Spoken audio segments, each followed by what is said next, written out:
მამა ვიტალი სიდორენკო აქ საქართველოში მოღვაწეობდა. როდესაც მანდილოსანიო საჭმელს აკეთებსო და გულში ლოცულობსო, ამ დროსო ეს საკვები იწმინდება და ვინც ამ საკვებს იღებს, ისიც იმაზეც მოქმედებს ეს სიწმინდე. მამა პაისი ამბობდა, რომ როდესაც მანდილოსანიო სახლს ალაგებსო და ლოცულობსო, ამ დროსო სახლი იკურთხევა. ჩვენ გონია, რომ სახლის კურთხევა მარტო ისაა, რომ მაინც და მაინც მღვდელი უნდა შემოვიდეს და წყალი ასხუროს, რა თქმა უნდა, ეს თავისთავად წყალი ესეც უფლისგან არის, უფალი ხო ეუბნება მოციქულებს, რომ რომელ სახლში შეახვალთო, თქვით, მშვიდობა სახლსა ამას. მაგრამ ნახეთ მერე ასე ეუბნება.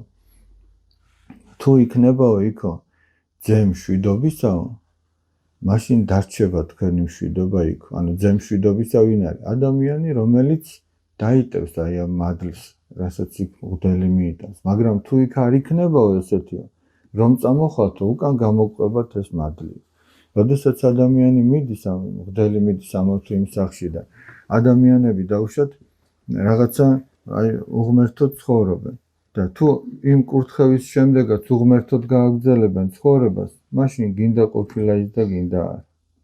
მაგრამ მღვდელი რომც არ შევიდეს და ადამიანები იქ დაუშვათ ლურსმანს აჭედებენ თუ სახლს გვიან თუ რაღაცას აკეთებენ, თუ ლოცულობენ გულში, არა, ამ დროს იკურთხება ის სახლი. აი ესე მარტივად და უბრალოდ არის აქ. მაგრამ სამწუხაროდ ხდება ის, რომ ჩვენ გვინდა რომ სხვამ გააკეთოს ჩვენი გასაკეთებელი. აი მე არ მინდა რომ ვილოცო, არ მინდა რომ მარხვა შევინახო, არ მინდა რომ აღსარება ვთქვა, ეზიარო, აი მოვიდეს მღვდელი, აკურთხოს და ყველაფერი კარგად იყოს. და ჩემი მთელი წლის გასაკეთებელი იმ ერთმა კურთხევამ გააკეთოს და ესე საბედნიეროდ არ ხდება.